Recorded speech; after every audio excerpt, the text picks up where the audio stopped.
A city buried beneath modern roads, a palace lost to time, and bronze treasures scattered across the world. Today we return to the heart of that story, the capital of the Kingdom of Benin, in southern Nigeria, a place of extraordinary artistry, political power and mystery. In 2025, a new archaeological mission launched by the Museum of West African Art, MOWAA, and international partners uncovered remains of the royal palace, ancient metalwork districts, and a layered timeline of occupation stretching over 1,000 years. But this is more than a dig, it is a revelation, craft, empire, destruction, survival. If you could explore one lost royal palace from ancient Africa, which one would you choose and what would you hope to discover inside? The Kingdom of Benin, centered around what is now Benin City, rose into prominence around AD 1200 and remained influential until the British raid of 1897, known worldwide for its masterful bronze casting, complex urban layout and diplomatic trade networks. The kingdom defied many early European assumptions about West Africa. The story of Benin begins not just with the Oba, king, but with a sophisticated society that mastered its environment. The kingdom's wealth was built on its control of key trade routes, specifically the exchange of tropical products like pepper, palm oil, and ivory for European goods, especially brass and copper manillas, the raw material for their famed artistry. Benin City, called Edo by its inhabitants, was a massive urban center for its time. By the 15th and 16th centuries, Portuguese explorers described it as a well-ordered city, very great and much larger than Lisbon, with streets kept very clean. A defining feature of the city was the Benin Walls. These colossal walls and moats, a system of ramparts called Iya, encircled the city and its surrounding territory. They were one of the most extensive man-made earthworks in the world, once stretching for thousands of kilometers and sometimes dug to depths of 20 meters, forming a defense system that has been compared in scale to the Great Wall of China. The Oba was not just a political leader but a divine king, believed to be the link between the people and their ancestral spirits. This divine mandate was reflected in the art. The famous bronzes, which are technically copper alloy castings, mainly brass, were not mere decoration. They were historical records, ritual objects, and visual propaganda. Each piece told a story, recording military victories, depicting court hierarchy, celebrating festivals, and honoring deceased obas. The sheer volume of brass used suggests an enormous demand. European traders were required to pay for goods with copper and brass manillas, ensuring a constant supply for the royal foundries. This control over the flow of raw materials was a deliberate strategic pillar of the Oba's economic and artistic power. The royal palace, Oba's palace, stood at the heart of the city, a symbol of political power, religious authority, and artistic culture. It was this palace that the 2025 excavations targeted after more than 5 decades of limited research in that zone. The palace itself was a sprawling complex, not a single building. Early accounts describe a series of courtyards, audience halls, and interconnected structures, all decorated with the famed brass plaques reportedly numbering in the thousands. These plaques were attached to the wooden pillars and beams, turning the palace into a breathtaking, three-dimensional historical archive. Crucially, the organization of the city around the palace was meticulously planned. Craft guilds like the brass casters, Igoneronwan, and the woodcarvers were hereditary and centrally controlled by the Oba. Their districts were located strategically, reinforcing the monarchy's monopoly on the production of sacred and political art. When Europeans first encountered this level of artistry, they struggled to reconcile it with their colonial prejudices. Some initially theorized the art must have been made by Phoenicians or even the Portuguese themselves, an attempt to deny African agency. The archaeological and historical records, however, prove beyond a doubt the art was the original, complex, and profound expression of the Edo people. Benin's artistry, especially its bronze plaques, captured the world's imagination. But what if the craft was only part of the story? What if the workshops, the city planning, the craft districts were still buried beneath the modern city? Enter the Museum of West African Art, MOWAA initiative, a bold partnership between the Nigerian National Commission for Museums and Monuments, NCMM, the British Museum, Cambridge Archaeological Unit, and Wessex Archaeology. The project is the largest urban excavation in West Africa in 50 years, and it's happening before new construction begins, so that history is protected, not erased. This project is unique because it is explicitly archaeological preservation done in advance of major infrastructure development. The site, located in what is now the center of Benin City, covers the core area of the former palace, which has been largely untouched by large-scale archaeology since the 1950s. The urgency is clear. Without intervention, the physical evidence of this golden civilization would be lost beneath modern foundations. The partnership itself is an artifact of the current global conversation about restitution. Having former colonial powers like the UK partners work directly with Nigerian cultural institutions on the very ground from which the artifacts were looted, transforms the dynamic from one of confrontation to collaboration, though the ultimate goal remains the return of the Bronzes. Their aims: map palace architecture, uncover craft districts, analyze bronze casting debris, and better understand the urban development of Benin City, from pre-kingdom to colonial times. The first phase involved cutting-edge non-invasive archaeology, particularly ground-penetrating radar, GPR, and magnetometry. These tools allowed the team to see beneath the modern asphalt and concrete, revealing anomalies that indicated buried structures, walls, and pits, a hidden blueprint of the ancient city before a single spade touched the soil. The sheer scale of the city's ancient defenses, which the archaeologists aim to trace, is a stunning fact. The inner moat alone was roughly 11 kilometers long. But the palace area itself was protected by its own complex of earthworks and walls, distinguishing the royal precinct from the rest of the capital. The team wasn't just looking for bronzes, they were searching for the negative evidence of production. This includes the telltale signs of the lost wax casting process, fragments of ceramic crucibles, baked earth from foundry floors, and the glassy metallic waste left behind after smelting and casting. The detailed stratigraphy, the layering of the soil, is the key to unlocking the city's timeline. Every layer of soil, ash, or debris represents a specific moment in history, a calendar written in the earth. From analyzing charcoal and organic materials, archaeologists can precisely date human activities, linking specific pottery styles or architectural shifts to known historical periods of the Benin Empire. This matters not only for scholarship, it matters for heritage, identity, and restitution. The palace area was razed in 1897 by British forces, and the world's interest in the Benin Bronzes has grown into a global debate about restitution and cultural ownership. The trenches tell a story in layers. In the Rainforest Gallery Zone and the MOWAA Institute plot, archaeologists uncovered structural remains, earthworks, foundation walls, and floors aligned on royal axes.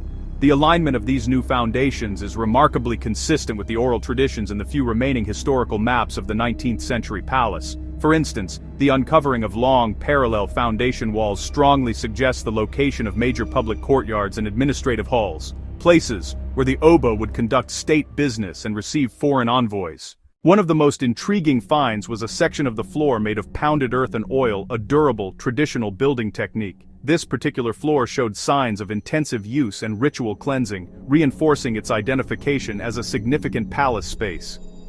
Radiocarbon dating showed occupation phases beginning before the kingdom's formal foundation. Some layers date to the first millennium AD. Later layers cover the 14th, 17th centuries, the heart of Benin's golden age. This pre-kingdom dating is a massive revelation. It pushes the established timeline of complex settlement back hundreds of years, showing that Benin City was a thriving settlement long before the formal establishment of the royal dynasty around AD 1200. This challenges the rise and fall narrative, suggesting instead a deep, continuous evolution of urban life in the forest zone. The materials from the Golden Age layers, specifically the 14th to 17th centuries, are incredibly rich. They correspond to the period when Benin established diplomatic ties with Portugal and became a major political force, extending its influence westward to Lagos and eastward toward the Niger River. Evidence of the city's immense population during this peak period was also uncovered. The urban area inside the inner wall was estimated by some historical sources to be around 10 square kilometers, housing possibly 100,000 people or more. The sheer density of pottery fragments and occupational debris in the trenches supports this view of a vibrant, heavily populated pre-colonial metropolis. Among the finds, more than 120,000 ceramic fragments, metalworking slag, cowrie shells arranged in shrines, and evidence of a wives' quarter protected by earthworks. The cowrie shells are a fascinating economic and ritual clue. Before the kingdom adopted European coin currency, cowrie shells imported from the Maldives via massive trade networks served as the standard form of money. Finding them arranged in specific structured deposits suggests ritual offerings or the remnants of a hidden treasury, connecting the site to both finance and faith. The sheer quantity of ceramic fragments, over 120,000 pieces, is a treasure trove for dating. Different types of pottery are chronologically diagnostic, allowing archaeologists to construct a precise timeline of the 800 years of continuous use of the site. This massive collection will be digitized to create a reference point for all future archaeology in the region. The wives' quarter evidence, indicated by a distinct earthwork and a particular cluster of domestic objects, speaks to the political complexity of the palace. The Oba had many wives, each holding a specific rank and wielding considerable influence in court politics. Mapping their residential areas provides a rare glimpse into the social and gendered dynamics of the royal court. The map reveals a continuity of urban planning. Palace buildings, craft zones, and ritual shrines aligned together and reused across centuries. That continuity survived destruction, colonial repurposing, and modern development. These trenches are rewriting Benin City's story not just as a craft center, but as a dynamic urban space with politics, architecture, religion, and trade. Everyone knows the Benin Bronzes, but where were they made? The excavations uncovered metalworking pits, crucible fragments, copper alloy tools, and molds, evidence that bronze casting was embedded within the palace district itself. The location of these foundries challenges earlier assumptions that the workshops were strictly confined to the Igun Erenwan Guild district, which is located nearby but separate. Finding production debris right inside the palace precinct confirms the Oba's direct, personal involvement and oversight of the most sacred and politically charged art production. The finest, most potent royal art was literally made at the feet of the king. The process used was the highly sophisticated Cire Perdue, or lost wax, method. This involves creating a detailed wax model, encasing it in clay, melting the wax out, and pouring molten brass into the negative space. The crucial fact is that the mold is destroyed to retrieve the casting, making each piece, like the plaques and memorial heads, a unique, non-replicable masterpiece. Chemical analysis of the casting debris, the slag and the copper alloy waste, is providing new insights into the bronze's metallurgy. Analysis has shown that the metal used was often a blend of copper, zinc, and lead, with variations over time, likely reflecting shifts in the availability of imported European manillas, which were the primary source of the raw material. This suggests the palace was not only a symbol, but a workshop, a hub of craft, where the Oba's power intersected with artisanal production. Think of it this way: the bronze plaques decorating palace gates were perhaps made where the palace stood. That changes the narrative of import versus local production. In fact, the raw brass was imported, but the artistic and technical genius was entirely local. The Benin casters possessed a mastery of the lost wax technique that allowed for incredibly thin, detailed castings, which amazed early European observers. This mastery was a closely guarded secret, passed down through hereditary guilds, reinforcing the Oba's exclusive control over the highest forms of artistic expression. The finding of large pits and trenches filled with casting waste also provides a glimpse into the scale of production. Historians estimate that thousands of plaques were made over the centuries. The volume of waste being uncovered helps to quantify the intensity of this royal industry. And here's the question for you. Do you believe the famed Benin Bronzes were crafted only for royalty, or did they serve a wider civic and ritual purpose in Benin City? The evidence leans toward the latter. Pottery kilns, brass workshops, everyday craft zones. The city itself was built on bronze. While the plaques and heads were exclusively for the Oba's use, the technology and smaller craft skills permeated the city. The control of metallurgy was key to the entire kingdom, from producing ceremonial weapons for the army to simple brass rings traded in the market. The city's identity was and remains inextricably linked to its craft. November 1897. British forces attacked and burnt the palace, looted the bronzes, and effectively dismantled the Oba's power. The palace site became a hospital, a barracks, and later modern buildings. The memory of that destruction haunted the city. The event is known as the British Punitive Expedition of 1897. It was an act of explicit imperial aggression, launched under the pretext of avenging the killing of a small British delegation a month earlier. The true motivation was the desire to seize control of Benin's profitable trade routes and, crucially, to obtain the city's fabled treasures. When the British forces entered the city, they were stunned by the scale of the palace and the art. The sight of thousands of brass plaques adorning the palace pillars was an immediate prize. In the eyes of the invaders, the artifacts were not cultural heritage. They were spoils of war, valued primarily for their monetary worth and as exotic curiosities. The looting was systematic. The palace was not just accidentally burned, it was intentionally razed to dismantle the spiritual and political heart of the kingdom. The British took an estimated 4,000 to 10,000 objects, including the brass plaques, ivory tusks, and ancestral altarpieces. These objects were quickly sold off in London to defray the cost of the military expedition and were dispersed to museums and private collectors across Europe and America. The modern excavation uncovered traces of post-colonial layers, early colonial administrative buildings, European cemeteries, then hospital blocks. The story of Benin City didn't end with the raid. New chapters began, often unseen. The architectural evidence of the colonial-era foundations of a barracks perhaps, or a hospital wall sits directly on top of the ash and debris layer of the 1897 destruction. This physical layering is a powerful, silent testimony to the violent disruption of the kingdom and the immediate, brutal imposition of colonial administration. The use of the palace ground for a colonial hospital and administrative center was a deliberate act of cultural erasure and domination. By turning the sacred heart of the kingdom into a center of European control, the British sought to permanently neutralize the power and authority of the Oba and the Edo people. This continuity of occupation is vital. It means the site is not frozen in history, it's alive, layered, evolving, and it connects past empire to modern identity. The dig shows Benin City was more than palace and bronzes. It was a city-urban grid, craft districts, ritual zones, trade corridors. The city's urban planning, long before European contact, featured a radial street pattern, with major thoroughfares leading to the palace and the kingdom's gates.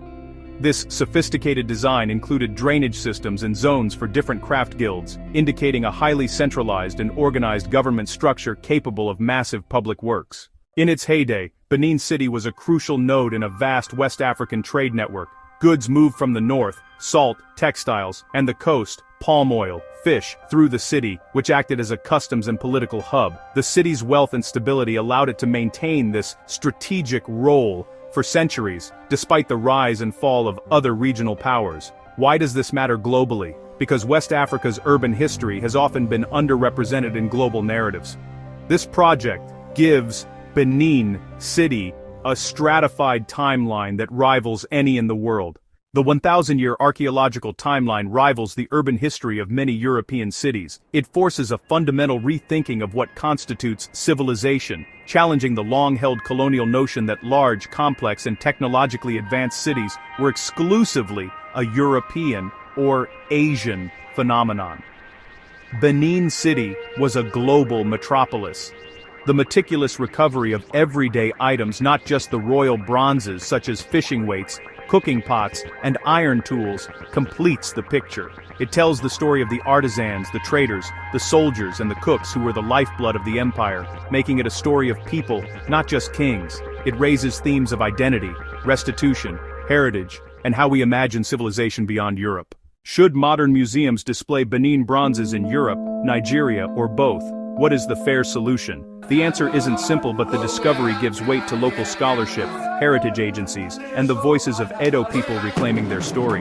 The MOWAA project itself is the foundation for a new museum complex and research institute being built in Benin City. It is designed not just to house the returned bronzes, but to create a world-class center for the study of West African history, thereby repatriating the knowledge and context of the objects, not just the objects themselves. The argument for restitution is powerfully strengthened by this excavation. The artifacts were looted from a specific historical and sacred context, the palace altar.